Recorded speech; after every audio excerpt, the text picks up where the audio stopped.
Bam,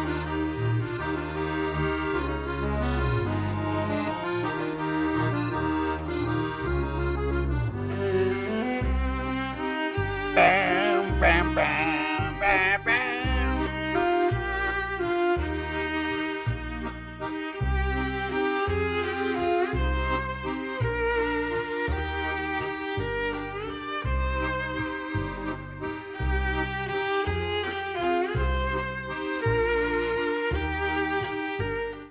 Get yourself together before it's too late. All right.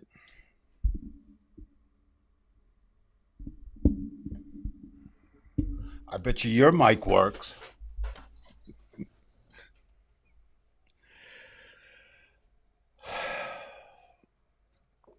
I suppose it's a good evening, everybody. We're back to normal today. I do have some rather unfortunate news I want to mention in the beginning in case Kevin Wheeler's not here. As you know, Kevin was going to go to Ukraine with 4 of his buddies. And unfortunately, we have some bad news. One of his friends, Canadian, died in the Donbass about 3 or 4 days ago. It's a risk he took, and it was unfortunate. But we're not going to mention the person's name. I do know the person's name, but we might have Kevin on later after he gets back from work at the bowling alley in Bridgeton. Not Bridgeton, in Kingston, Ontario. So Kevin has to work. So, all right. Anyway, guess who we have today? Yeah, he's back from his cruise to wherever the hell he went. I don't know where the hell he went, but he did get on a boat, and he went somewhere. So in a second, I'm going to get a scene with Dave here. And here he is, David Price. Hey, Brian. Listen, I'd like to say it's good to be back and talking to you, but my mother said, try not to lie. So it's good to be back. I miss the people, but I did not miss you at all, especially since you're playing that damn accordion again that you've been playing for so long. Now, the thing is, you don't see Brian. Brian is the world's only accordion player who plays with his feet. Now, you know, most accordion players use their hands, but Brian attaches it. You can't see it there. You can't see it. This is Dave Price music. Because he's playing with his feet, which is better than some of the things he plays with. But we won't go there since this is a PG show. Yeah, where the hell was I last week, Brian? Hold on, let me get something more normal. All right. Do you have anything normal in your playlist at all? No, there's nothing normal. Not even you. Well, I'd agree with that. So tell us about your cruise. Where was I? Where did you go? Did it actually get out of port? Oh, yeah. Besides doing this show, I do some other things. And so I don't even know. I missed it Saturday. Actually, I had it Sunday, so we went the Monday before. Went out for 7 days, and I had a tough job. I had to listen to music from 10 in the morning until about 2 a.m. the next morning and interview people. And it was really fun. Although, seriously, Kim, I've got them all lined up. What I'm going to do, Kim, I'm also sending you some exclusive video. It's not the kind of video that Brian watches in his bedroom, but it's good. It's good music. He's off to a great start, isn't he? Video. Now, it was, although, we keep this political, so anybody who wants to know, I can tell them all about the interviews and stuff I did. But what was funny, we kind of agreed that we wouldn't talk politics on the ship. 2,700 people from all over the country, so you can imagine how many different opinions. And we rarely did, but maybe the best part for me, which is why I couldn't even send any video to you, Brian, the internet was sporadic, to say the best you could say about it, and for 2 of the 7 days was non-existent. So that meant I didn't really know what was going on. And so come back, and geez, what did you do while I was gone? The place is still a mess. And by the place, I mean where I live, Washington, D.C., the country where we live, the world where we live. So what did you do to make it worse or the same, which wasn't good when I left, right? How do you explain that? I don't know. We're getting some commentary from Joey that our show is stalling. I would refresh your browser, Joey, or anybody else, if you are stalling. There shouldn't be any problem. Well, no, Joey, you know, you've known Brian longer than I have. And he's consistent, incompetent, but consistent. So he'll blame anything else, your computer, your mother, your heritage, the town in which you live, before we accept the fact that he has no idea what he's doing. But anyway, Joey, try refreshing. It might work. Right. I mean, I still have that echo, but that's Brian's fault. No, and actually, it's kind of groovy. It really does sound good when you speak slowly. So it does slow you down, right? It does. It does. Right. But anyway, I don't think you answered the question, though. Where exactly did that... Well, that's interesting. We sailed from Miami, and then we went on the water, Brian. You know, there's water out there under these ships. And we made 2 stops. Judy and I never got off because that's actually when we stop. That's when I do a lot of my interviews, because people aren't doing much. So the stops were, let me think, Tortuga and St. Martin's. But I couldn't tell you anything about them. One of the interesting things, you know, I said we had, 2,700, about 2,000, so about four. Well, that's easy for you to say. Yeah, I know. About 4,700 people on the ship, give or take. And we pulled up and docked next to another ship, which made ours look like a toy sailboat. Brian, I thought you were taking drugs to get that under control. Thanks, Kim. Anyway, what happened was, that's just one of the, I think it's the 3rd largest in the world, and they had 6,000 passengers. Do you realize, Brian, how many communities in Canada, Mexico, and America, not to mention all over the world, don't have 6,000 people in their community? Right. Which means they basically probably have about 3,500 crew and entertainers. So that even swells. It's almost 10,000 people on one ship. It's basically a small city on a very large ship. Yes. And, you know, I've had this discussion with your good friend and mine too, Paul. Right. And he feels that that is environmentally unsound to cruise. And I'm not going to argue with him.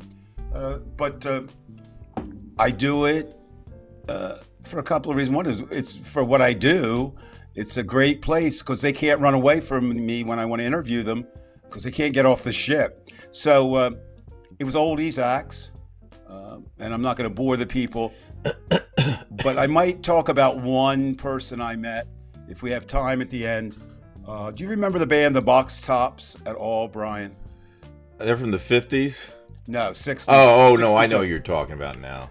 They had The Letter, the song The Letter. Right? I remember the letter. I know that story because I remember somebody saying about that he was only 16 and when he sang that song. Well, he was actually, by the time that got to be number 1, Billy, who was the bass player, original bass player, so I was talking to, and Alex Chilton, who was the singer.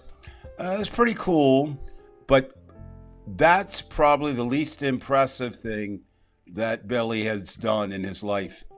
So it was kind of interesting talking to him. And Felix Cavalieri, one of my idols from the Rascals, and Mr. Peterson, the original drummer from the Guess Who. I interviewed him. Mitch Ryder, I did not interview him, but I had not seen him for years, and I don't think we'll see him too much more. They're all aging. But the most interesting thing was 8 days without politics and come back. And I'm going to guess it was an older group of people there. Well, actually, yeah. I turned 70. Happy birthday again. Thank you. That's not why I'm doing that. But let's put it like this. I was far from the oldest person on the ship. Some people brought their daughters or grandsons, few, but mostly a 60 and up crowd, mostly. Interesting. Listen, I do want to say a few other things before we get into our deeper conversations. Some gratitude to Veg Dave again. He promoted our channel, and I think we did get another subscriber. So we're flying high now. Thank you, Veg. But Veg, we really do appreciate that. That's very kind of you, and it's always a nice commentary when it comes from you. So we appreciate it very much. Especially considering that most people say that if you weren't on the show, they would probably watch, listen, definitely subscribe. But you seem to be a detriment to growth. But hey, thanks for being here anyway, bro. Listen, one last question about the cruise. Usually these ships have like water parks and pools. No. Did you go jumping in the water there? No, but we went with another couple who is very similar to us. He's still an active drummer. I played for years. And his wife is an artist, and my wife is an artist. And she was in the pool with the Guess Who. But there were no kids things on there. So it was all geared to this idea of, I guess the best way to describe it, if you choose to do that, if music from, say, 66 to 69 was your thing, it was like being teleported back in time. And I don't do this, Brian, but I think it's great that people do. They have a costume night every night, and you can come dressed as your favorite 60s character or your favorite musician. I did learn something. They had a Jimi Hendrix experience tribute band.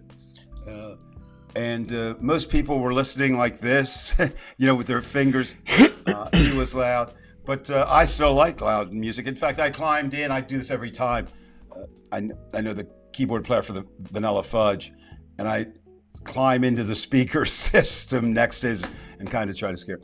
But the music was good. However, I will say this. This is kind of what I write about. We're at an age now where you have to make a decision. Is it the songs you like or the artists that you like? Because, of course, so many of the artists are deceased or they're not playing together. For example, there's still 3 of the Rascals left, and Felix, it's his band. None of them play with Felix. And their guitar player was Gene Cornish, and he would have pictures of Gene up there behind him. But Eddie Brigatti, who was the singer, and Dino Danelli was a drummer. No pictures. So I guess politics is not the only place where you lose friends and do different things. And I was kind of fascinated, even though this agreement of no politics, the artists spoke up, and many of them. And let's put it like this. If the artists on that ship had voted, no Republicans would be in office everywhere. Anthony, that's a good point. It's one that I believe is true. Rock kind of had that edge to it that country music never had. And country music artists are always more fan-friendly. But now, the agreement on this ship, Brian, I think it's an interesting agreement. If you are an artist and you leave your cabin, what happens is you could be approached by anybody to talk or sign an autograph or take a picture. Yeah, still the B3, Actually, funny story. Felix has a new book out, and books are still like records used to be released on Tuesday. So you say, and they had it on the ship. So you say, well, wait a minute. The ship sailed on Monday, but people don't realize that whether it's a record coming out on Tuesday or a book, they're actually delivered Saturday night, Sunday, or Monday. And then the agreement is the bookstore or the, I still call them record stores, will put an embargo on it until it was Tuesday. So I got a copy of Felix's book. And then I was gonna get Judy to sign it.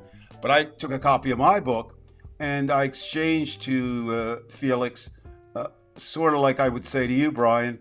I had Felix's picture on the copy of my book, which I'd shot the last time we were together. And you know what, Brian? He didn't have a picture of me on his book. He had a picture of himself shot by Linda McCartney. So I don't know why he would have a picture of me, but he was there. But for anybody, I don't have a nickel in it. If you like to cruise, you don't feel it's environmentally unsound, you like a specific period. I did some research on this prior to the pandemic. We just got a text from Felix. And actually, I know, you know why I know you're lying? No, I'm not lying. Felix is playing tonight, and we know it's in the middle of the set. And he where's just he said playing? He would have taken a picture of you, but your ego was too big to fit in the photograph. No, I don't think that's quite true. Okay. Well, that's going to loud here. Well, that's okay. No. Actually, this is how much I care about you, in Brian. Biloxi. I'd rather watch you butcher this show than drive to Annapolis, which is only about an hour away, and Felix is playing tonight there. Listen, but back to what I was saying. For people who listen, we've got listeners my age or a little bit younger. Again, if you don't mind cruising, if you don't think it's an environmental disaster, it's a good way. I want to say 24 performers on the ship, originals, all the way to tribute acts, all the way to impersonator acts. One of my favorite, I can't say my favorite, but it was interesting. You remember Ginger Baker, right? Absolutely. Okay, and Ginger was one of the greatest drummers ever and one of the worst fathers ever on the planet.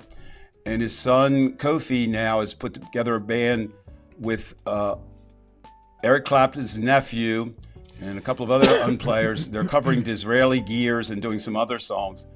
And I got a chance to chat with Kofi. He played in Millville not too long ago. They're back out on tour. So for anybody who likes the Cream, they're the next best thing to them. I would honestly say Kofi is a better drummer than Ginger, as good as he was. But I'll just tell you one story Kofi wouldn't mind. Kofi, when he was a child, would always borrow the biggest joint he could because he knew if he took a joint to his father when he was coming home, his father wouldn't hit him. And that was about the best thing you could say about Ginger. So, interesting. But no stories about groupies or anything like that? Well, yeah. Except when you're, let's see. Okay, Gary Puck. I mean, the groupies aren't there anymore, correct? Well, would you like a story, a groupie story that actually happened on a sailing I was on? All right, let's hear it. Let's hear it, folks. And actually, this is a great segue because all three stories I'm reporting tonight on Washington involve sex. So, sax or sex? No, sex. S-E-X. Okay. So, you're aware the band used to be Grand Funk Railroad and then became Grand Funk. Yes, Brian? Yes. Okay. They were never my favorites, but they were extremely popular in two different variations. One was when they first came out, and a little known fact, only 2 acts in the 60s sold out Shea Stadium. Do you know who they were, Brian? Well, one had to be the Beatles. That is correct. And the other had to be Tom Jones.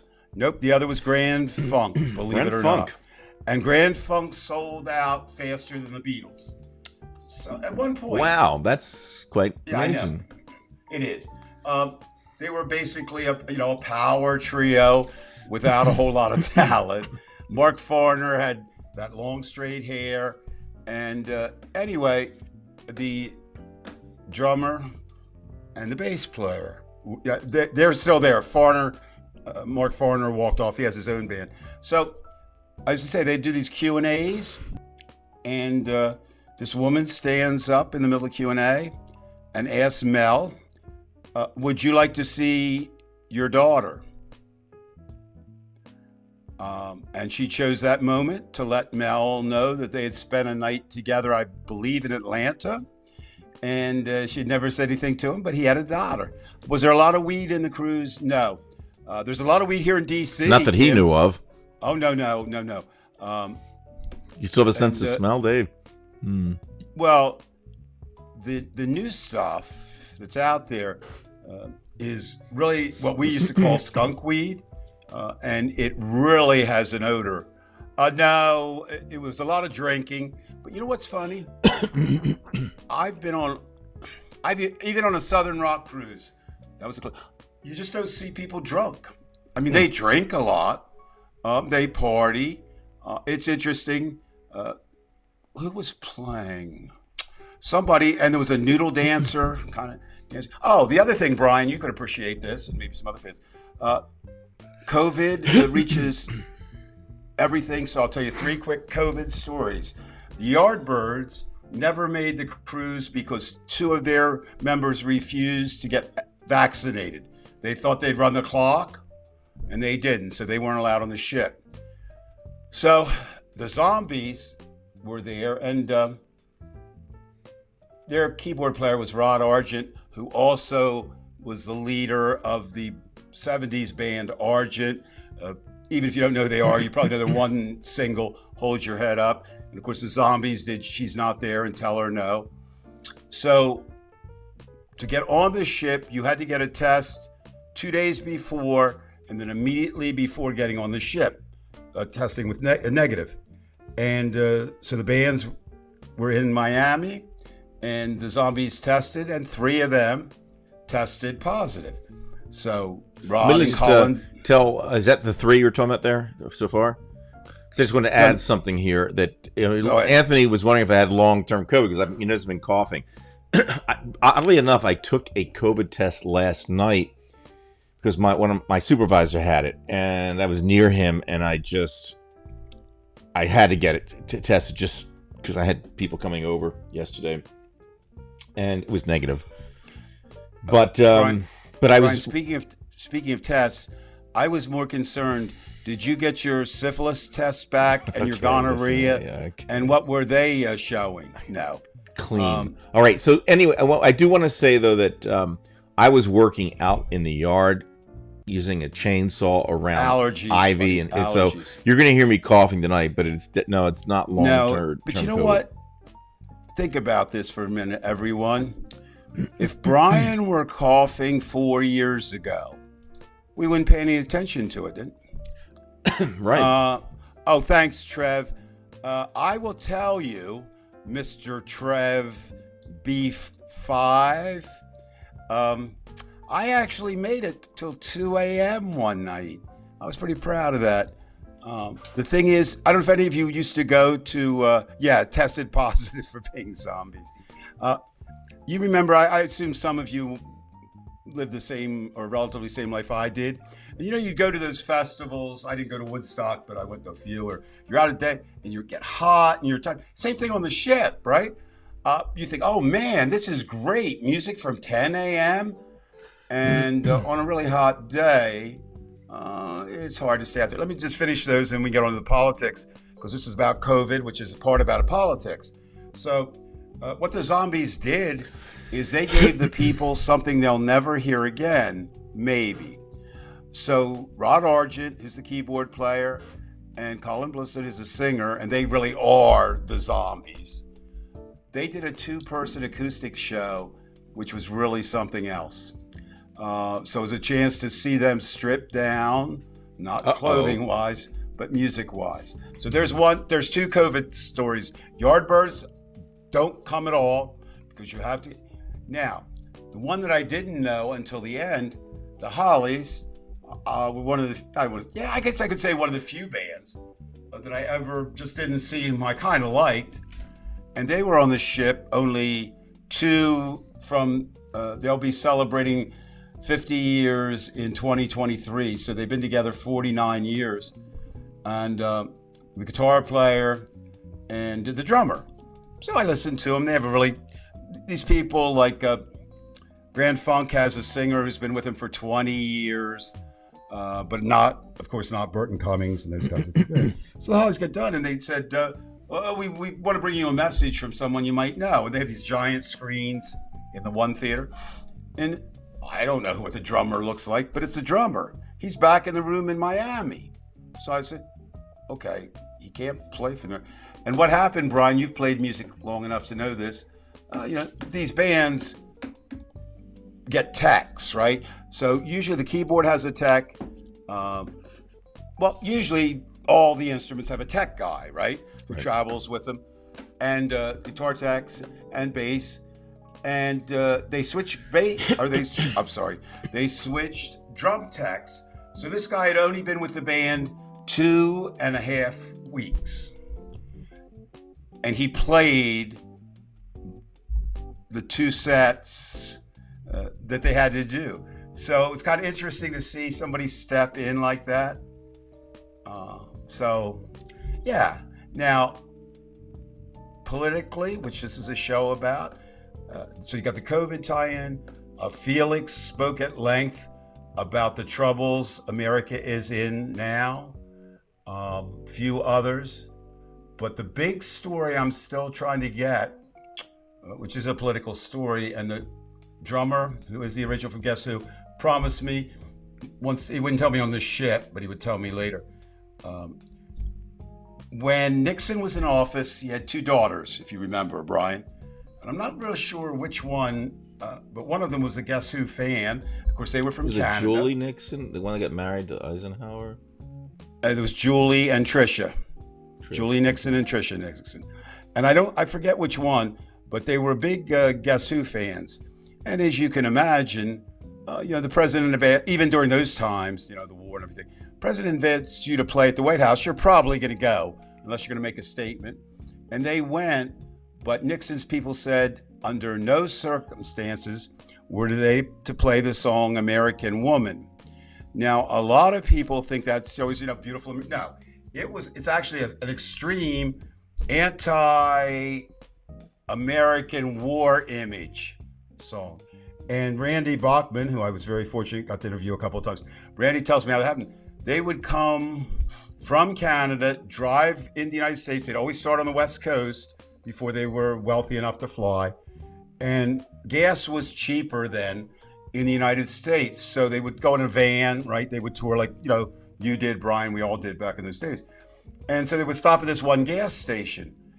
And over the years, because people forget, the Guess Who was that started in 1962 and actually had a big hit in Canada in 65 and then came out in America late 68, early 69. So they're coming across, and I don't know how many times they'd crossed. And the owner, it was one of those little small pop stations, and he was kind of unhappy or sad.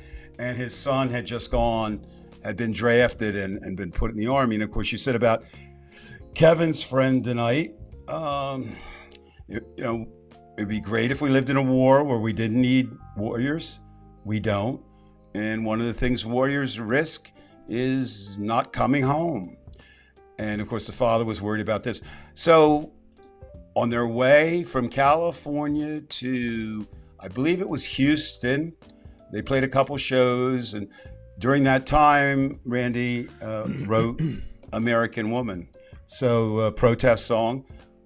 But I want to find out who told them they couldn't play. Last story, I promise. I wasn't going to talk about any of this. You made me do it. A band that I didn't think I would ever like, and they are really, really good, Jefferson Starship. I was not a fan of them, but they are there. So of course, they came from the Jefferson airplane. 3 members, Paul Kantner, Marty Balin, and Grace Slick. Why don't they left? Because Jorma Kaukonen and Jack Cassidy, they formed Hot Tuna, and they formed Jefferson Starship, and later became Starship. But again, one of the Nixon daughters, I'm not sure, I got my notes somewhere, was in a sorority in her college. And guess who was in the same sorority? None other than Grace Slick. So she was having... Well, Grace Slick's father was a big-time investor. Oh, yeah. Well, he was like really big. Well, she came from a lot of money. Actually, now she's a very good artist. She refuses to play music because she said that was a young person's game. But anyway, so she's going to go to the White House because she gets an invite because I guess, either Trish or Julie invited all the sorority sisters. And she was going to take a date who you might have heard of, Abby Hoffman. And they had enough doses. Their goal was to dose President Nixon with LSD in the hopes that it would make him more peaceful. And depending on your view, fortunately or unfortunately, she was recognized, even though she had the invitation and they did not let her in. So had she gotten in, Richard Nixon might have experienced the joy, wonder, awe, mystery, and sometimes even the horror of an LSD trip. You never took LSD. One last thing I want to mention. Brian, you never took LSD, right? No, I did. So you're this way without I'm burnout. Just fucking nuts. Okay, so there you go. Anybody out there who feels like, not confessing, but saying, if you took LSD, let Brian know that he needs to take it. Go ahead. I'm sorry, Brian. Well, what I was going to say, the interesting thing to me about Randy Bachman, I think when he lived in Winnipeg, right down the block, his neighbor was Lenny Breau, who just was a phenomenal jazz guitarist. Mm-hmm. And I believe he had a show in Canada in the early 60s, it was just like, say, we're going to have a show here with a fusion guitarist or something. He was just that good. And I think Randy took a few lessons from him with jazz, and he said it was really difficult because Lenny's just amazing. And well, he said a big difference, which rock and jazz, right? So he said that he called up Lenny Breau when he wrote that one jazz tune that had not Undone, but it was another tune that was really jazzy, but it only had like 5 chords and just keep cycling through. But he said he wanted to give him credit because he looked back to his old lessons and he played those chords. And well, it was kind of interesting. Bringing that up, and it's true with politicians. It's true with activists like Abby Hoffman or Jane Fonda. We're all influenced by others, and every person, before they assume national or international stage, of course, has a background. And Canada is fascinating in that, of course, they have produced some really interesting musicians. Joni Mitchell, the guests. There you go. Veg did say he just a few hundred times. That's all. Well, Veg, you're still a rookie. I think I did a little bit more now. So what happens is, in Canada, also was the home of Neil Young. Now, there's a good activist, right? Neil is, you might disagree with him. He's weird. If you guess this, Brian, I will buy you every piece of podcasting. Well, you do webcasting. Every piece of new webcasting you want for the next 10 years. What later famous musical artist at age 14 was in a band called the Mynah Birds with Neil Young? Mynah Birds with Neil Young. Now, obviously, people think it could have been Graham Nash. No, I'm gonna guess. See, no, it would have to be Canada, I would think. It is Canada. Yeah, I know that. Okay, that's not gonna get me the ticket there. I know it's Was not it? Gina Vanelli, but No, that would be no, it wasn't no, I'm Stormy going to say Daniels. I'm just going to say Joni Mitchell because she was Canadian. Excellent guess, right? Right. Would make sense. Joni and Neil have been friends for a long time, probably romantically linked, because I think Joni at one point was linked with all members of Crosby, Stills, and Nash and Young. I hope everybody's sitting down. Here's tonight's revelation: rock and roll. Rick James Wow. and Neil Young. That's right, because Rick James did play with them at one time. Yeah. No, yeah, I mean, he was just. But I think Rick James was not a bad guitarist. He actually was into fusion. He just want to get freaky with the super freaks. But it's funny as you go back, and you were mentioning about the jazz guitarist influencing Randy. Lenny Breau, right? I love to listen to the old timers from the British Invasion, because they played and they were over here and they were with this band and that band. I keep saying last story, you shouldn't have asked me.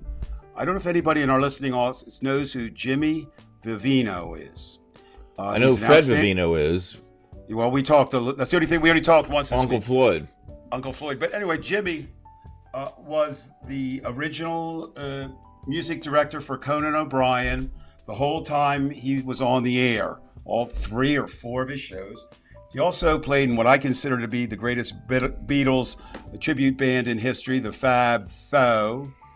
And I go on there on the ship, and Jimmy's got a beard down to his gut, and he's playing guitar with canned heat. So I was talking to him. I said, how did that happen? And he said when he was 13 years old, he took up the guitar. He wanted to be a blues guitarist. And the band that he wanted to play in, because they had Henry Vestine, who was a very good guitarist, was Canned Heat. So here he is after playing with everybody, jamming or touring or being with them. He was out with Al Cooper for years. And he ends up in the band of his dreams. Mm-hmm. So let's hope that all our dreams come fulfilled, like Jimmy's. And Donald Trump is, how do they say it if you believe in God, is taken home to his eternal home tonight, but probably won't happen. No. Okay, let's get on to politics. Let's get on to politics. First of all, I want to, because I want to tie in the Russian public with the American public. Let me get to the web here. And I know this is going to be kind of disgusting and such, but these are obviously scenes from Bucha, and what about it's just war horrific. It's just horrific. These are war crimes, and perhaps even worse, could be genocide if they continually try to wipe out the entire Ukrainian population. I mean, who knows? But this is just revolting, and it's so revolting that this question has come up to Russians on the street, and we're gonna listen to some. I want you to see this, and you're gonna make your connection with the United States here, because this is it's very, very telling. So these Russians were asked about Bucha, and let's listen. So you're gonna have a little bit of echo if you talk, Dave. So just hold on. I won't talk. Okay. I got a big echo on my end because you don't know what you're doing. You're good. You're just fine. It sounds great with the echo. All right, here we go.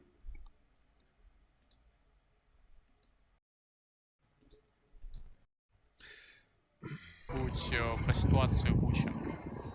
Буче? Да. Я изучал разные источники. Ну а что в целом думаете?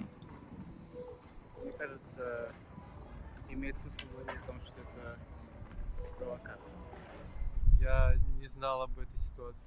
Now look at the younger people here. Не могу по существу ответить. Wait till you get to the older Все people. построено, потому что я видел видео, там скидывали в Телеграме.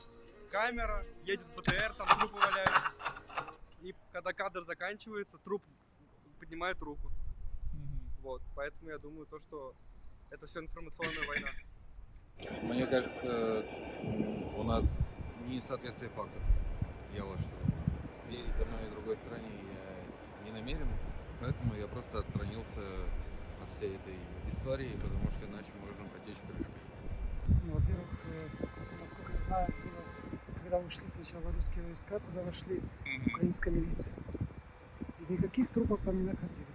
Через пару дней входит Нацгвардия, и почему-то пошли трупы. Поэтому есть сомнения, конечно. Я считаю, что это все-таки провокация украинских. Я считаю, что это... Да. Ну, во-первых, так. А во-вторых, что это ужасно. И не может такого быть в 21 веке. Не должно. И просто забирать жизни у людей — это ненормально, и тем более такими способами. То есть украинцы сами расстреляли женщин, детей, изнасиловали? Нет, конечно. Нет. Мы не можем знать наверняка, но если бы не было нападения, то в любом случае этого бы не было. То есть даже если вы говорите, что это украинцы сами сделали бы они это, если бы они были в безопасности. Но Again, по этому young поводу people я вообще generally ничего не more могу сказать, open-minded. потому что я не верю телевидению вообще, потому что СМИ у нас говорят одно, у них говорят But even другое, so- и это игра Well, политиков. yeah. Вот, в принципе, я вообще против войны во всем мире, не только между I'm gonna move it Россией и ahead to the Украиной, older а вообще, people в here. принципе, любой. И всем желаю. И я в этом не эксперт, поэтому я не смогу даже сказать, правда это, неправда. И Мне кажется, что все распространяют фейки. И я Brian, не знаю, that does not look like an older person there. I just They will get older. Завалены мертвыми телами мирных жителей. На этих кадрах вообще нет ничего такого, что уже на следующий день начнут распространять и украинские, и западные СМИ. Что я могу сказать? Настоящая пропаганда. Нас только просто, как сказать, наших, так сказать, хотят выставить. Люди страдают, вымирают столько и смертей. А все из-за чего? Зачем это все нужно, как считаете? А кому это надо? Никому это не нужно. Война, она ничего хорошего никому не приносит. Мы люди, всемирные. Мы There should be some older people coming up soon. Кому-то нужно для расширения каких-то территорий. Это война, что ли, показывает это? Ничего, события были. Ну, вот я говорю, конечно, я против этого. Ну, вообще, вот конкретно... She's one who was against. Людям делать нечего. Думают, ну вот разрушили дом, что они от этого получили? Да. А есть мнение, то, что сами же украинцы все устраивают? Это все это набрали, это такие вот, как вот во время войны также немцы были, одни были не убивали, а другие убивали. Якобы расстрелянные российскими военными, так это подается аудитории. Как обычно, виновные назначены. А про ситуацию в Буче что-нибудь слышали? Ну, если честно, нет. Я не особо стараюсь как бы следить, в принципе, про это, потому что, ну, я считаю, что как бы пропаганда, да, она идет со всех сторон, то есть не знаю. Какая армия там всех? Она настроена распространять. хвост виляет собакой о том, что все можно подстроить и там, выложить всех людей на улице, чтобы они там лежали, но все равно это... Я глубоко, с одной стороны, понимаю украинский народ как людей, которые вполне возможно в каких-то моментах они жестоки, но лично мое мнение, что они в данном случае имеют право на эту жестокость. Ты сидишь дома, у тебя все хорошо, и в какой-то момент по твоим улицам ездят танки. Я живу лично на Белорусском вокзале, и каждое утро смотрю на... Well, anyway, I'm going to stop it for a second, Yeah. Dave, because there's no need. But I'm going to come Well, back. I do have a couple comments. Let me If I just could. turn off the loop back. Yeah. All right. So I'm going to just say before you comment, there were a lot of young people, and you have an array of commentary. there was a But cross-section. a lot of it believed it was propaganda, and I can understand how people talk about propaganda, but let's just. I want you to comment, and then we'll right. we'll take it back. All right. A couple of things that struck me. I don't know if everybody caught that, where the one guy says, I saw it on Telegram. I don't know how many people know what that is. That is an equivalent, social media equivalent that looks Fox News seem objective. Telegram is so far right. It's one of those social media replacements for Twitter that was created for right wing fascists in America and around the world. So if you really want to say we have Americans being influenced by that, Russians being influenced by that. Another thing that frightens me, well, concerns me immensely. I don't know if it frightens me. I don't know if you caught, there were 2 times where somebody says, I don't know what to believe, so I don't believe anything. Now, obviously, since Trump took over. And don't forget, they are Russians who are being interviewed, which in itself is dangerous, you know. I'm not saying anything. But what happens is we're approaching a point in America where it is very hard, if you're not there, to distinguish truth from lies. And that is in the top 10 things that a authoritarian government, fascist government, totalitarian government establishes. Because if you don't know what is truth, and they have the power, as they do in Russia, or as they do here with Fox News, to control it, then you have 3 reactions, right? 2 of them are bad. One is you believe it. The other is you do what a couple of those people, I don't know what's true, so I just stay out of it. And then a minor reaction who says, it can't be, they realize it's propaganda, it can't be true. Third response, I've been protesting in one form or another in America since 1968, and I never, ever, ever felt I was any direct danger other than being arrested, which I was, put in and released. It's not that way in Russia. You know that, and everybody knows that. That you get arrested, and there's some people we don't really ever hear again. So obviously the 2 women that were talking in favor of Ukraine, to me, were extremely brave. And to be honest with you, I'm not sure they knew who they were talking to. It was indeed a friendly interview for them, but they didn't know that. So, okay, you talk about Russia not knowing and be kept in the dark. Is that any different than America of watching Right. I mean, Fox, it just seems to me when Fox I see or OAN or Newsmax? Right.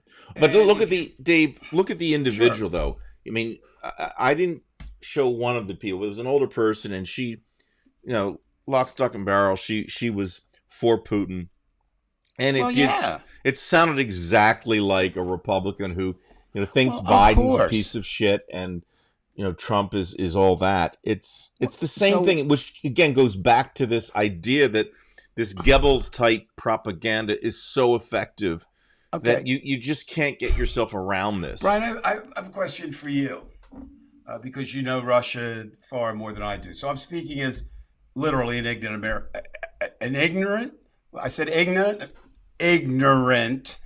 American. But it would strike me as logical and common sense since World War II was fought, that one woman mentioned, that they may have a different feeling and all the centuries there about invasions of countries. We've never been invaded. I mean, unless you count 1812 when the British came over. And they've done their invading too, or let's not forget Hawaii. that. But what I'm saying is, it's all there. I saw a little piece today where Georgia, not the Georgia of Marjorie Taylor Greene, but there's a brain drain from Russia to Georgia right now. They were attacked the way Ukraine was in 2008. So they're very aware of what can be done. And they're taking in all the Ukrainians they can. And I think it's hard, Brian, for Americans, and I put myself in that category. You can see, you can empathize, you can sympathize. But I don't know if you're not hiding out and seeing your whole city and family and friends destroyed, how close you can get to what really the situation is. Do you know what I mean? Because it's real. It's real in the Ukraine, all right? We don't know any more than when we started talking about this. What is Putin's aim? What is Putin's goal? Did the fact that the Ukrainians stood up to him Is that a good thing or bad Well, thing? let's in his talk mind? about that for a second, Well, Dave. let me say one more thing before I do that. You cannot tell me that one of his major objectives was Kyiv. He didn't get it. So what does that do now? So go ahead, Brian. What do you Okay. think?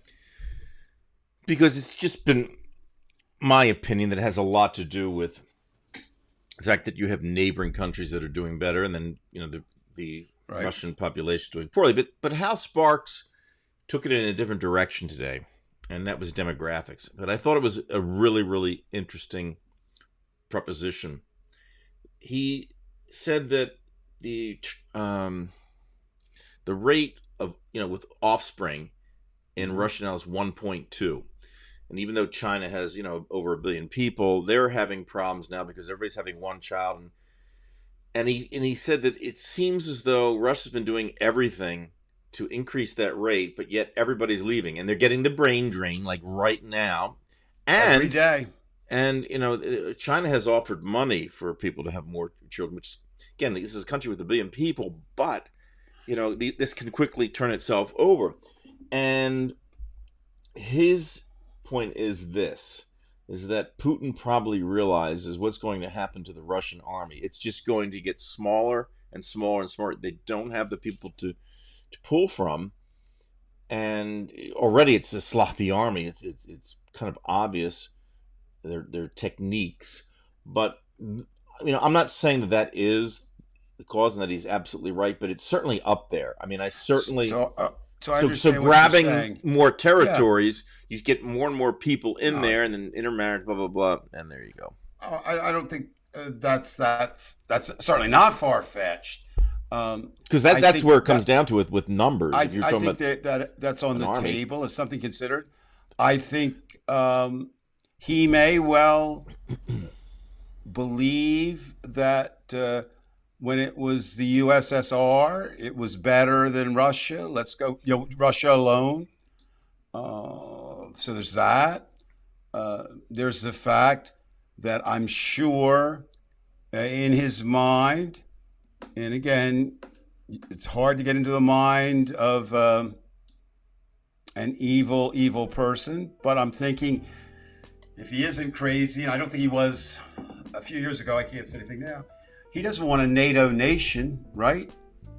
He doesn't want Ukraine to join but NATO. but if you look at a map of Russia, NATO's not like all around Russia. It's only like 12% of Russia in But terms of the still, borders. the idea, and we don't know, did he think if we don't go in now, they will become, and remember, a lot of Americans don't understand this.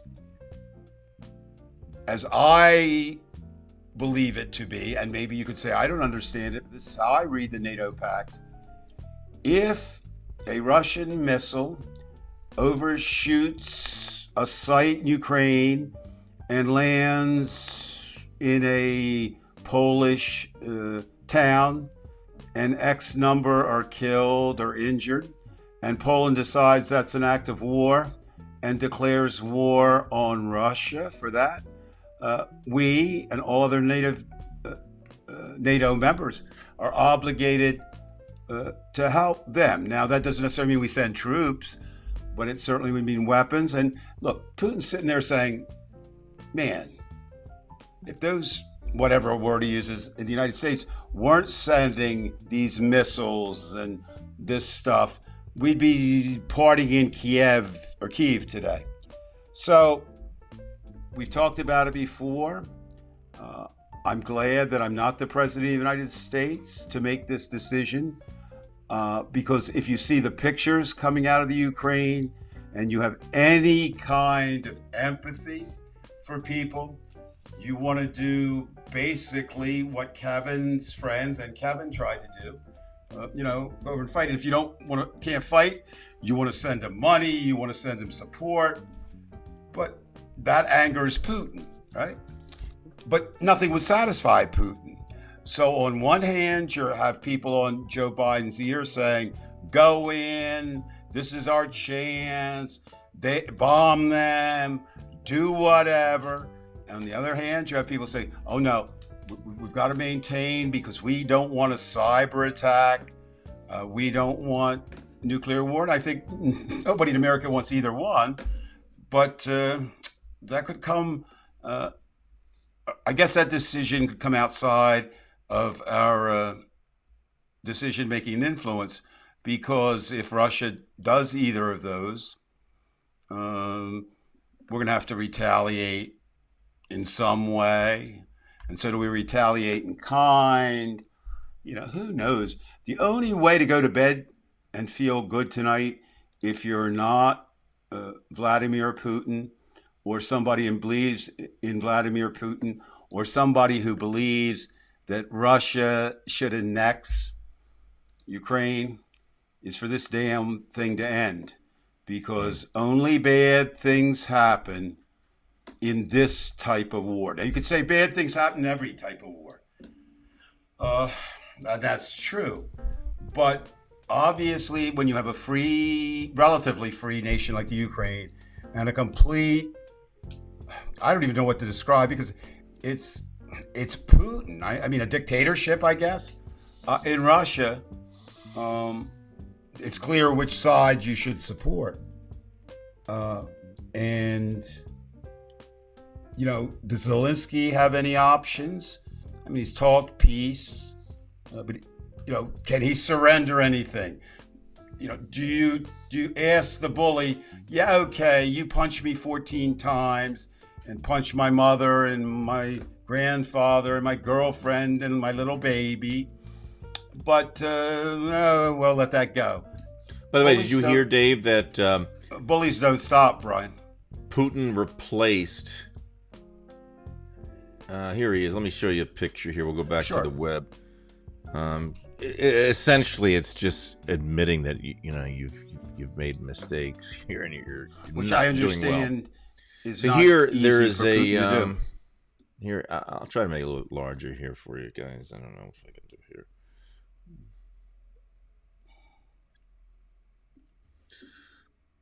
So this is the new general, 60-year-old guy, and basically, I think Shoigu was their commander, and this is the new one, Alexander Dvornikov.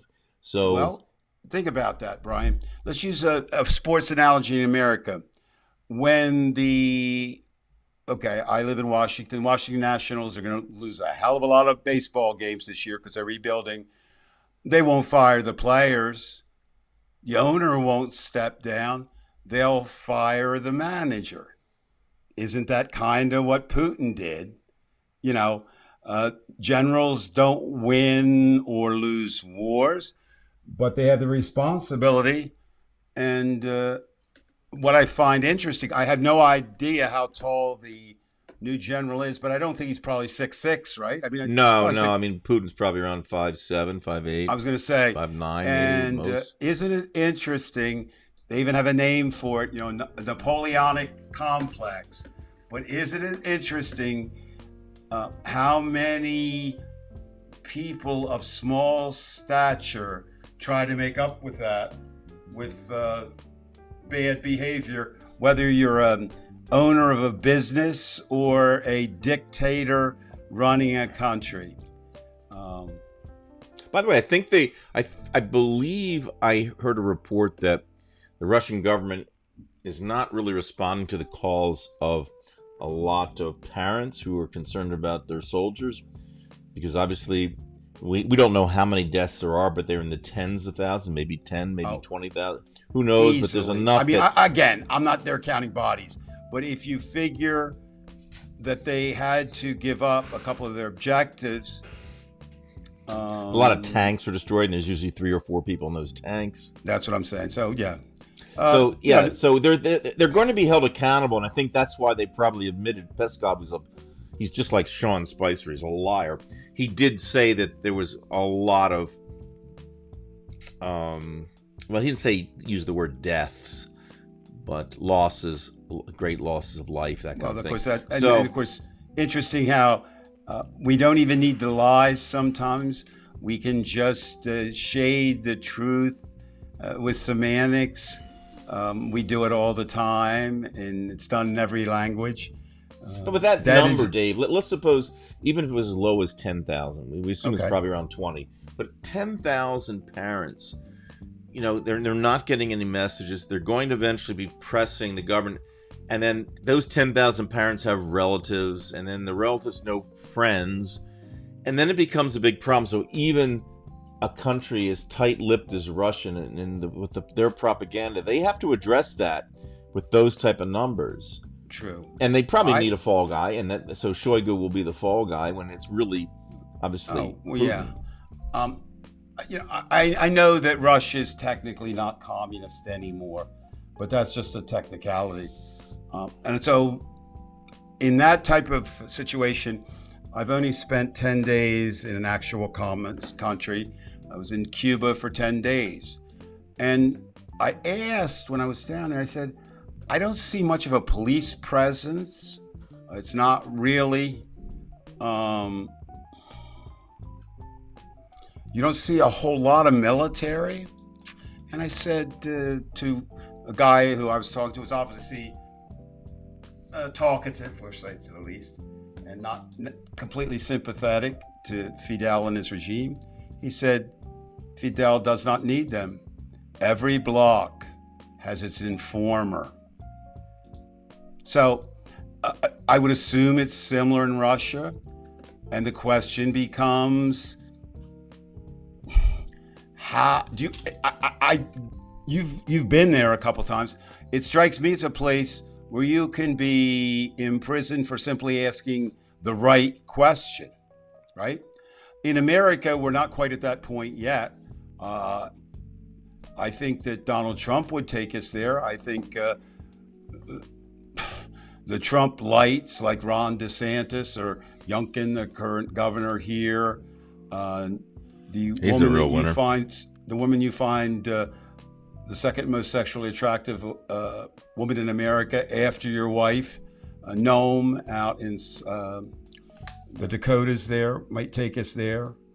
But we're not there. Noam. It doesn't mean we're not. It doesn't mean we're not. No, let me rephrase that. It doesn't mean we can't be there. So I think it's important that whatever decisions Joe Biden makes, if I believed in a God like that in the Bible, I do not. But if I did, I would ask that eternal prayer, please, God, whether you're he, she, or it, please guide President Biden, his decisions. But since we don't have... Well, he's fighting a war on both fronts now. Biden's fighting everywhere. Did you see this week he was attacked by two rather large groups, two of the most influential environmental groups in America, rated him. He got a D+ as a climate president.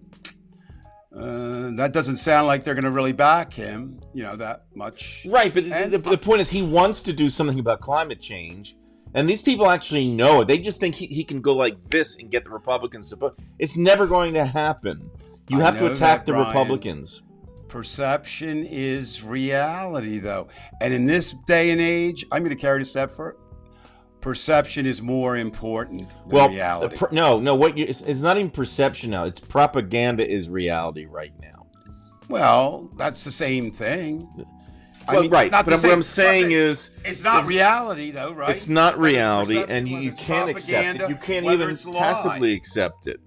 You can't. And the other group, which I really found interesting, a couple of relatively large and influential African Americans feel that President Biden hadn't done enough. Now, first of all, I think it's safe to say that Donald Trump, in his short stay in the White House, pushed back race relations, some would argue all the way back to Reconstruction, but certainly back to the early 50s. I don't think there's any question about that. So Biden, no matter what, has to catch up on that time. But let's just look, and again, yes, it's somewhat superficial. Yes, it doesn't change. Yes, it doesn't help all the black families in poverty. But we do get the first African-American vice president, a female. We get the first African American Supreme Court judge, a female. So what I find is, if you have we've talked about this a lot, Brian. If you are a one issue person, and you have a right to be, I don't know if you'd ever be satisfied, So you kind of have to look at the whole broad base. Veg, absolutely. I'm gonna bet you at some point when they're ready, they will be. It will be. And well, let's go there. Let's get off Ukraine for a minute. So right, because we've sort of made a comparison already between Russian society. But veg is interesting. Okay, I'm going to make a statement here that I believe to be true. If it weren't for television, Martin Luther King's campaign in the South might not.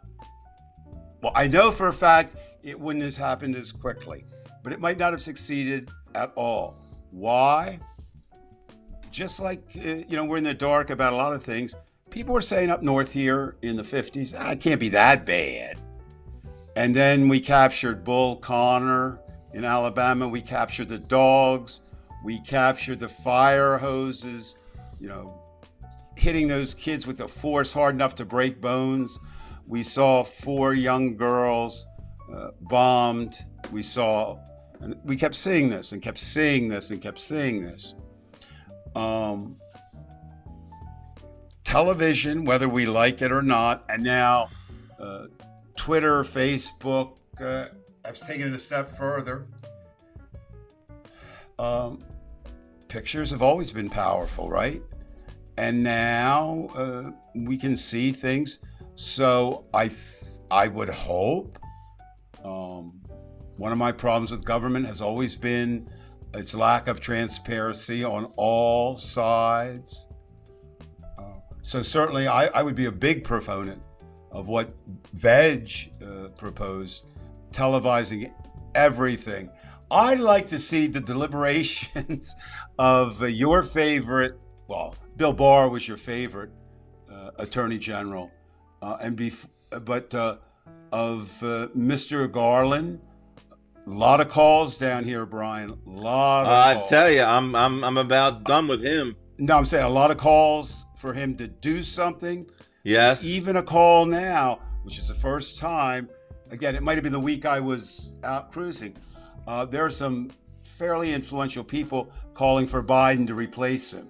Now, Biden put himself in a bind a little bit. What he said, he leave him alone. He said, I will leave him alone. Well, I assume when he made that, he meant I'll leave him alone for 2 things. Trump tried to make the Department of Justice its own legal firm. Okay. So, of course, there's that. And actually, it should be independent from the presidency, right? I mean, in reality.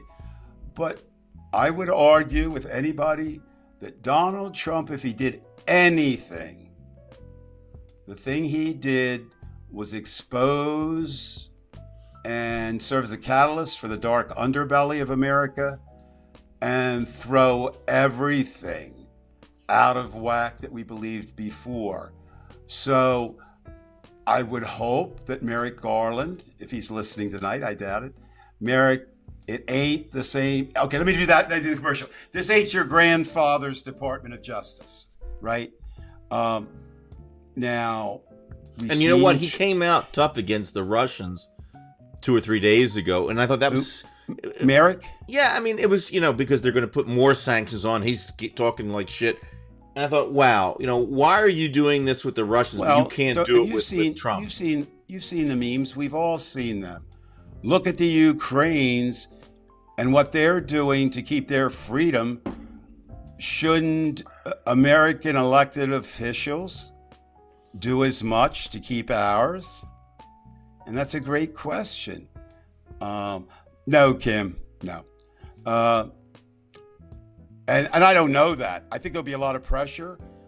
As I said, I would have no problem tomorrow supporting Bernie Sanders for president for what he believes.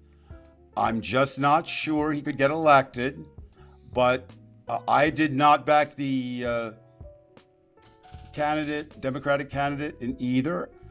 In 2016, I backed Bernie. In 2020, I could have very easily backed Bernie, but I went with Elizabeth Warren. But the question becomes, and I hate to say this, and it shouldn't be maybe that much of a consideration, but it is, especially with the power brokers. They look at the electability factor. But I have to be honest, Brian, I'm going to say, and I thought I was relatively intelligent. I certainly didn't see the electability factor of Donald Trump, right? There was no way. I had him rated 17th in the field going in. I never rated him. He was more of a joke than anything else. I never rated him number one, and he emerged.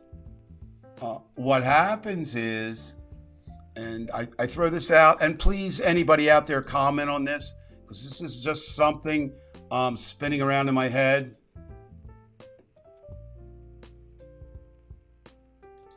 I was reading Gary's comment. Right, Trev? The best I can tell you, Trev, living here, there still is, in the midst of all this, the good old boys network. It's breaking down a little bit. Joe Biden was part of that. Mitch McConnell was part of that. So maybe that's how Barr got through. But my point is,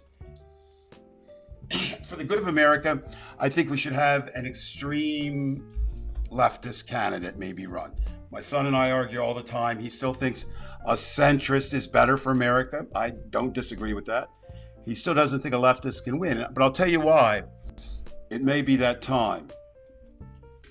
If the single worst candidate who wasn't even a Republican, Trump would have won as a Democrat in a minute if he thought he could get into that fold, was able to win and turn many relatively seemingly sane political figures in the nation absolutely crazy, and other Republicans holding on because they can't consider voting for anybody else. I'm sure you heard McConnell had to re-speak and he didn't come out. His answer, wait a minute, you said Donald Trump is pond scum and you're still going to vote for him? He said, well, he's a Republican candidate, right? So my point is, if you ran somebody to the left who was very popular with the environmental group, minorities, speaking that the income inequality we have in America is insane and counterproductive, took those stands, the Democrats don't have anywhere to go. So does that actually become more electable? Does that candidate become more electable? So I do agree. I think it was Veg or somebody just put up, Bernie's time has come and gone. You could even make that argument about Elizabeth now. And the problem becomes, and I'd advise people to look it up, they ran here in Washington, the difference between the average age of senators and America, and it's astounding. They skewer almost 25 years older than the average American. 25 years in the modern age is, 200 years in ancient times of change. So now, do you take somebody like AOC and run her? She checks a lot of the boxes. And there may be a governor somewhere, or and certainly you don't rule out the current vice president. So I mean, I think Joe Biden, if he's healthy enough, will run again. Definitely if it's Trump, because he's beaten Trump once, and I'm pretty sure, not an ego thing, but in a fair election, he would beat him again. Well, yeah, okay. and we don't know. I mean, that's what is it? Is it 20? Oh God, it's more than that. Yeah, 28 or 29 states are Republican controlled. Almost every one of them is moving some kind of restrictions on voting, paving the way for challenges, and some have gone so far as to give the legislature the right to overturn the vote if they feel it should. So, Veg, and again, I don't have any insights here, and I'm not going to speculate, but I've heard from quite a few people. It's not, well, I guess there are some cognitive declines in Biden, but more so, watch. He doesn't walk very far now. He's having problems walking. Right. And certainly, he looks Veg, stiff, doesn't he? Basically. Well, there's some things, yeah. The other thing, I don't know how old you are, Veg, but I'm assuming I'm older. I might probably Veg is a couple years older than I am. Yeah, well, I'm just saying. I probably am the oldest person on this show or listening to the show at 70. And I do know this, Brian, not to scare anybody, but in the past 2 years, we call them senior moments, I've had more than I've ever had.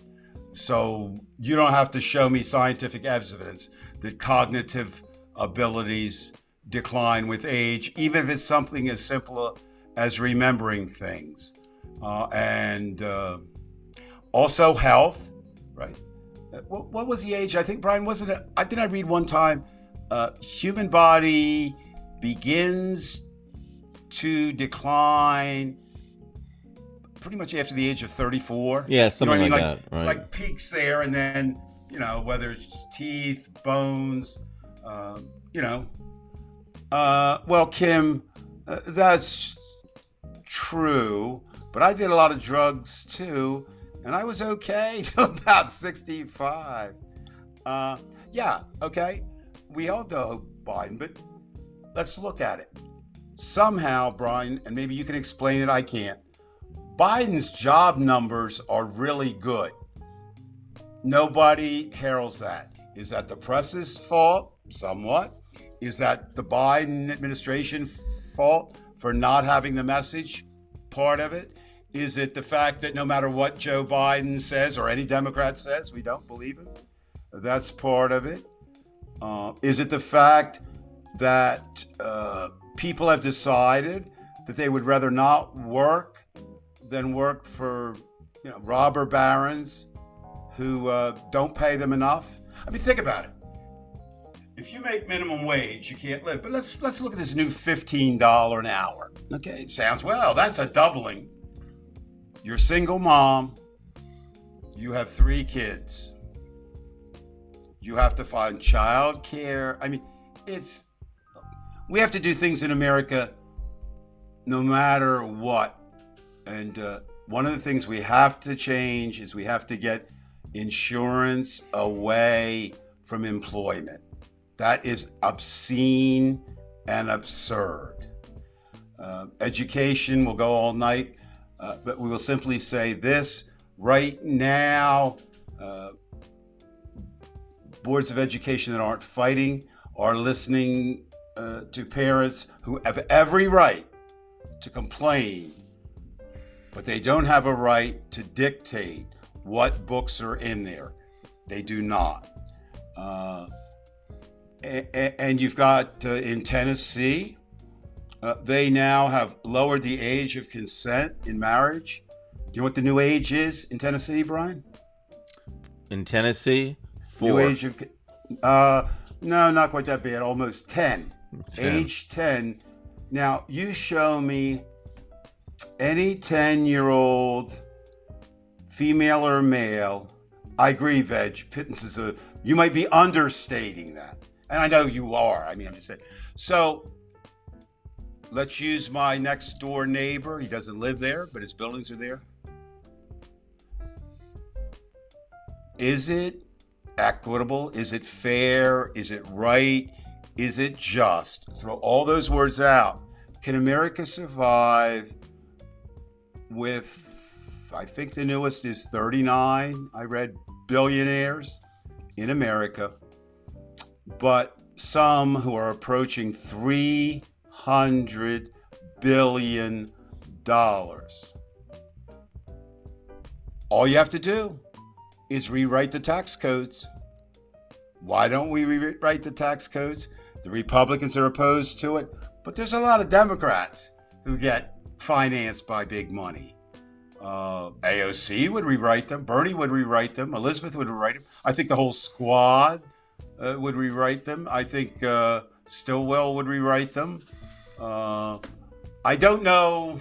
She's done a good job over the years, but I don't know if Nancy Pelosi would write. I mean, here's another thing. We're talking about age, and I think it's a very valid comment. When's the last time you've heard of Senator Feinstein?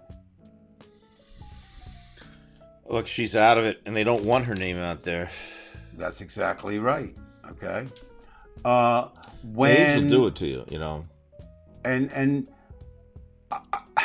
I still want, to be on the high path, but how many Republicans have been charged or accused of some kind of sexual misconduct? And the last two to resign, Al Franken and the California congressional woman, were Democrats. The only time Republicans really resign is the day before the police arrive. That's it. Well, let me talk. I see the clock's down there. Brian, we don't get enough sex on this show. So I have 3 sexual stories, all related to politics, that bothered the heck out of me this week. Now, let's start with your favorite blonde-haired congresswoman from Georgia. Now, I'm going to engage in a practice that I have called others out on. The Guardian, which is a news organization out of Okay, England. so you're talking sex? All right. Sex, here we go. So, you want to get some stripper music for me in the background? So, Marjorie Taylor Greene. This is Billy Strayhorn. Well, he actually did play behind strippers because that's the only thing he could do at that point where blacks were allowed to play. So I'm not saying this is true. I'm saying The Guardian, which is not Fox News, but also not always accurate, claims, and it's been reported before, that she openly cheated with her husband. And this headline says a polyamorous tantric sex guru, and then moved on to another affair. Both gentlemen, when questioned, kind of no commented.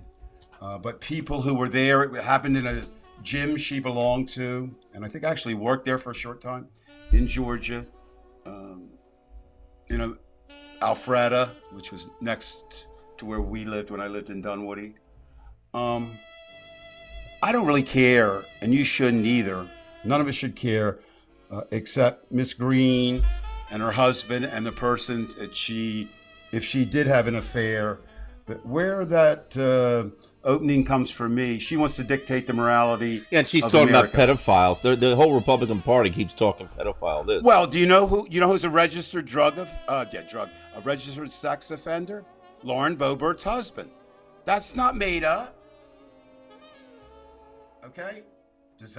Now I know Judy Price should not be blamed for the crazy stuff David Price does, but Judy Price is not a congresswoman running the country. So we have that story out there with Taylor Greene. And of course, Taylor Greene dismissed it this way. This was her comment. It's just another attempt to smear my name because I'm the biggest threat to the Democratic Socialist agenda. Now, I will say this.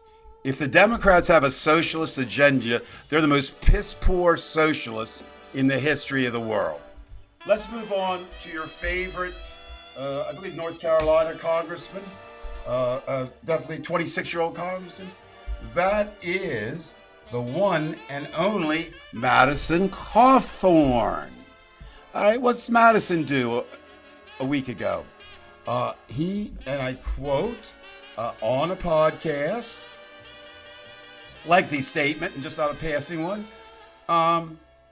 made allegations that he had been invited to sex orgies, and he's and witnessed personally congressmen putting that white powder up their nose. All right? Now, let's look at this. This is a quote on the podcast from Cawthorn. Quote, "The sexual perversion that goes on in Washington is unreal. I mean, being kind of a young guy in Washington, where the average age is probably 60 or 70, and I look at all these people, a lot of them that I've looked up to through my life, I've always paid attention to politics, then all of a sudden you get invited to a sex orgy. Oh, hey, they say, we're going to have a kind of sexual get-together at one of our homes. You should come." I'm like, would you just ask me to come too? Then you realize they're asking you to come to an orgy. Now, the question becomes, if he said these things, you can only draw a few conclusions. Number one, they are true. That's a possibility. Number two, well, you can drive solo all you want, my dear. That's a sexy voice. You've also got the possibility that Cawthorn was miffed. Maybe he didn't get something from McCarthy. Maybe he got talked down to McConnell. So he's lying his ass off. That's pretty dangerous, though, for him in the party. And the third is, I'm revving my motor. Hey, rev your motor all you want, hon. So what we have then is this. I'm glad you relate to the perversion of Madison Cawthorn.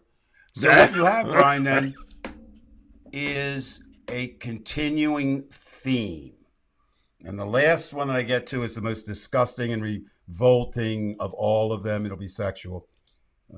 But they are now weaponizing sex, they being the Republicans, to use against. Now, Cawthorn comes out later in the week and says, "Oh, man, I was kind of misquoted. I was talking about the Democrats. I read the original transcript. There's no indication that he was talking about the Democrats. And if you know anything about college, you really think Democrats are going to invite Madison Cawthorn? They might, if they were desperate, invite Lauren Boebert, because she might talk like the woman behind her." One quick segue about sex. You know who's coming back, and I can't wait. Running for Congress is the woman you described as the hottest woman to ever run in politics. Our darling Sarah Palin is coming back to run as a I believe that congresswoman. she starred in a animation feature with you. With one of the most famous people I know. Now, I said, of course, some of those sarcastically as a joke, but they are disgusting. But the new tactic, man, just when I think the Republicans can't become any more repugnant, they prove me wrong. You know they're passing all these trans and don't say gay laws. And everybody who comes out, which you better hope they don't get too many trans laws, because I know you were once Brianna, Brian, but I don't tell people that. As they do this, you defend him, Brian? Do you know what they call you now? What? Well, I'm not a pedophile, that's for sure. Well, it's close. They are calling you now a groomer. A groomer. Oh, I've heard that. Yes. Yeah. Do you know what that means, Brian? Because you don't really hang in the same dirty circles I do. But do you know what it means?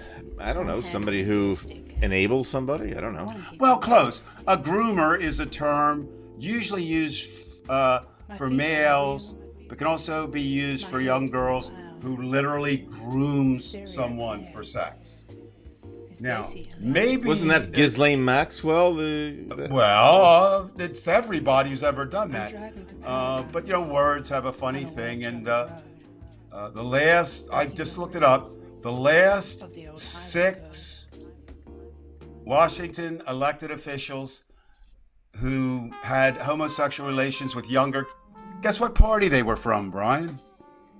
The Republican. Party, Now, I'm not of course. saying all perverts are in the Republican. Certainly the Democrats have that share over the years. President Kennedy, Bill Clinton, the list goes on. But now, it's going to be really interesting. Okay, so Florida and your favorite governor, Ron DeSantis, who... Well, he's a real winner, huh? And he's the one that was making deals with Russia too. He's caught the presidential fever. He looks at the numbers. He's the only candidate right now in the polls, Republican polls, who hits double digits. Trump is still overwhelmingly, although his support is dying a little bit. So that's where the Don't Say Gay bill comes up. And Disney was quiet. Now, Disney is a huge corporation, $1 billion, right? Maybe more well known around the world as Amazon, maybe not. They might be the two. And so they sat quietly, which pretty much makes sense financially. But their own workers, a large percentage of them, the entertainers are gay, or certainly I don't think there's a family in America tonight who doesn't have at least one gay member. I don't know of any. But anyway, they did a strike. I don't know if you saw that, the workers in Disney. And so Disney, with its back up against the wall, finally came out taking a stand against the Don't Say Gay bill in Florida. And now they're labeling the organization, Marsha Taylor Greene and some others, as a groomer organization. Now, we'll see who's more powerful, the Republican Party or Disney. Now, on a personal note,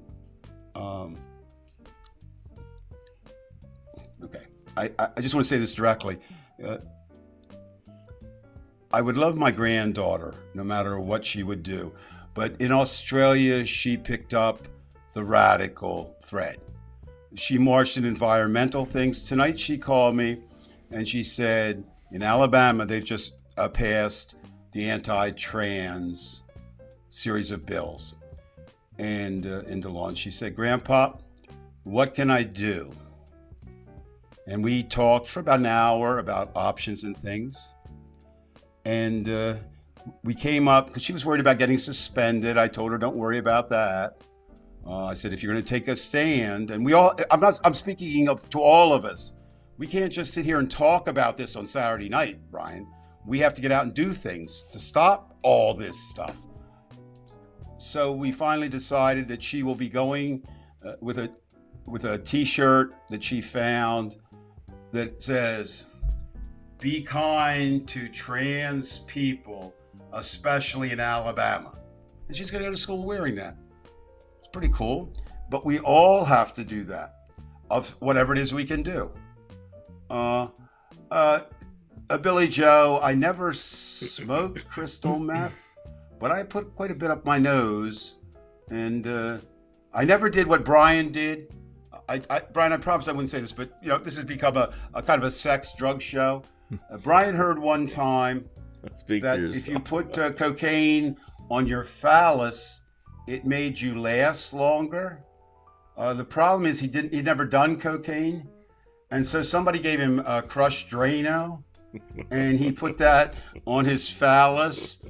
And the young lady he was with long before he was married that night said, she didn't use the word phallus, but she basically said, "This is one of the cleanest phalluses I've ever had in my," and I'll just leave it there. So, don't you find it interesting, though, that the Republican Party filled, as all organizations are, with immoral, amoral, perverted people, along with very moral people, have become and decided that they are the arbiters of Americans' morality. Now, I really Well, don't they have somebody think... like Dershowitz defending them. Speaking about parties, he was supposedly some of those are. Well, let me ask you something. Honestly, Brian, and you're one of the most. When I say straight, I mean not naive. I don't mean straight in terms of, but I mean you're a pretty straight shooter. So, but let's say, would you have gone to Brian Epstein's for any other reason than to get sexual satisfaction?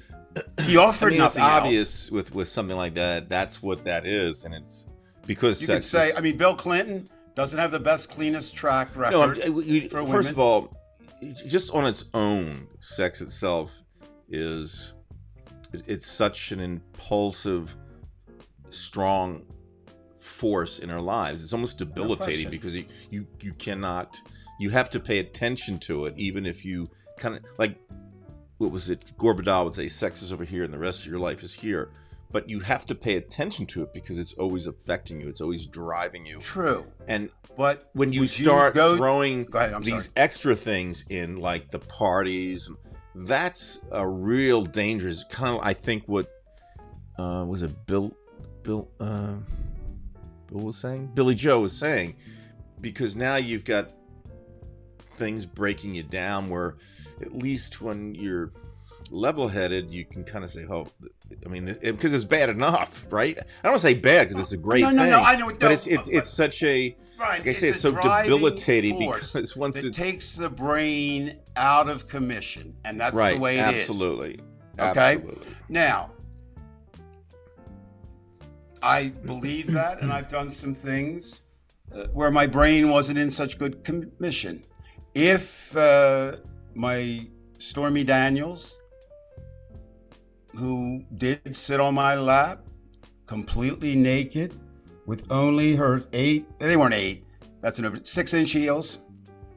If I didn't love my wife, if it was a private enclosure, if I wouldn't have gotten arrested immediately, if Stormy wouldn't have died laughing, you wouldn't put yourself in that. So I don't buy anybody went to Epstein to see who was there. I don't buy, especially if you went back. Maybe once, somehow, you could go. And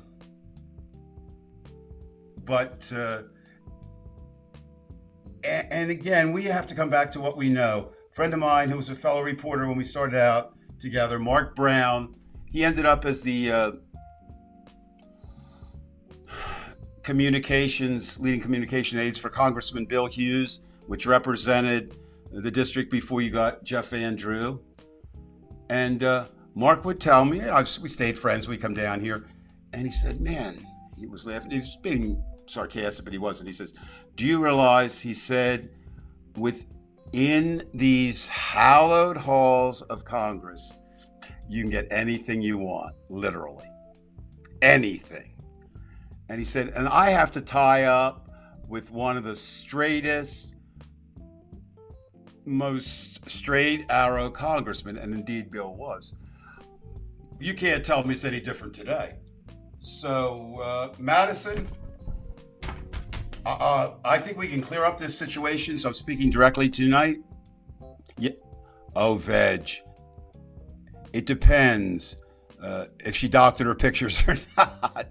But anyway, Mr. Cawthorn, if you're listening or anybody pass this along to him, Madison, I'm willing to go and risk.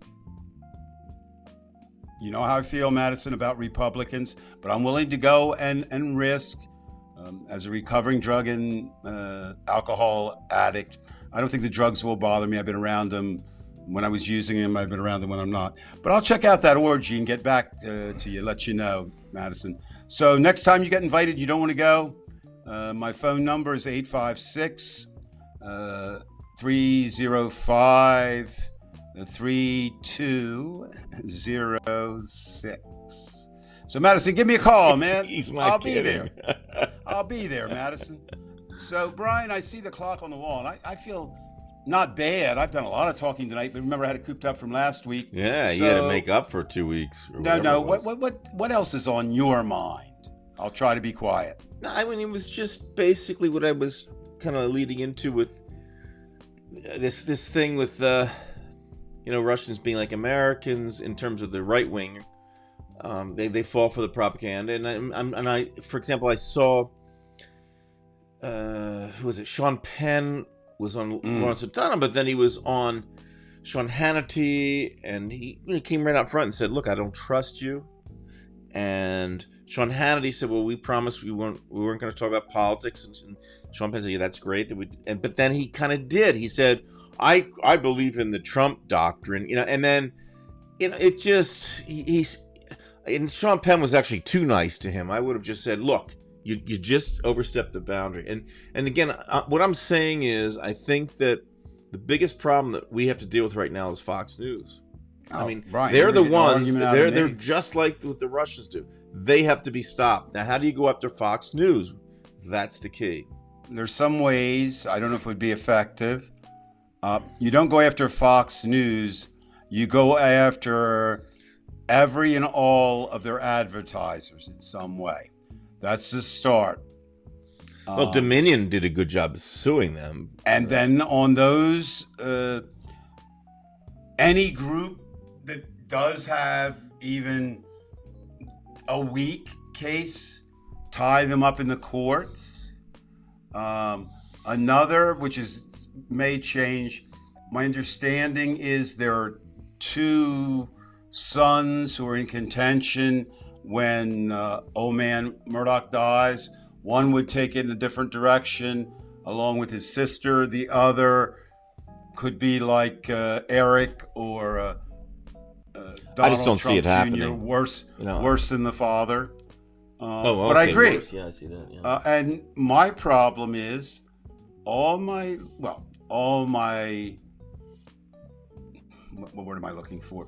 When I was old enough to understand, I was really a strong proponent, even stronger than what the First Amendment calls for freedom of speech. But I maybe think Anonymous has to start, tapping into Fox and making life difficult for them.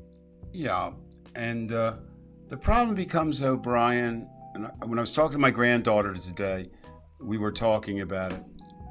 Do you know how many things right now in America and the world needs to be changed? By the way, I'm going to interrupt. Dave, as much as that's his phone number, Dave, the reason he doesn't really care is because 12 people watch this show. You know what I mean? No, I wouldn't care. I give my phone number out. He gets bored. And Trev, I understand.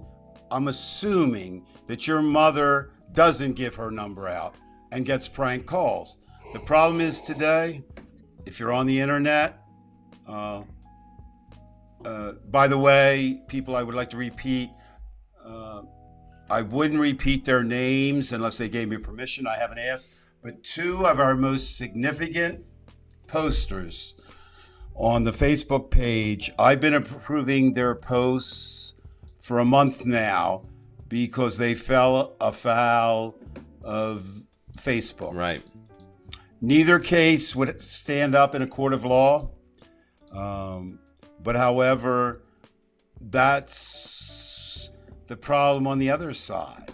And sometimes it's too little too late. Mark Zuckerberg, I'll believe in you when we get a time machine and we can go back and you can clean up the blood you have on your hands for Donald Trump being president. You didn't take a stand now, now you're going to take a stand against people who are fighting against Trump and his kind? Oh, no. Mr. Zuckerberg, you were a crook. You stole the idea from the twins. You were a pervert. Well, yeah. I mean, we're all kind of perverted when we're in college. You created Facebook so you could rate girls. There's no question about that. You also felt, and you were right, that people would leave MySpace when they found out that Facebook was supported by Harvard, Yale, Penn, and Princeton. So, Mark, when it comes to you censoring anything with your AI and your robots, fuck you. All right, Dave. Looks like we're losing our audience here tonight. Everybody's tired, and I'm tired. Well, it's good that you're back, Dave, because thank you, and I we missed needed everybody. you, And that's not just words. I enjoyed what I was doing last Saturday night, but this is where I try to be, but I can't always be there. So everybody have a great week. Write into Brian. Remember our motto. If you like this show, I get all the credit. If you don't like the show, Brian gets all the blame. If you don't like the musical selections, Brian can't get anything better. There he is, playing that damn accordion with his feet again. But ladies and gentlemen, do you see how his hand's moving? Imagine it's moving on something that protrudes from his body. And you don't want to imagine that, but I just suggested it. Night! Oh, hold on. We're moving out here. Everybody, thanks for showing up to this extravaganza as we listen to the beer barrel polka. We'll be back next week. Yeah, we'll be good next week, I think. A little bit of happy music, right? Ladies and gentlemen, Brian's not goofy. When I played with him in a band, every single night, he said, Hey, check this out, fella. Look what he's just said. Oh, veg.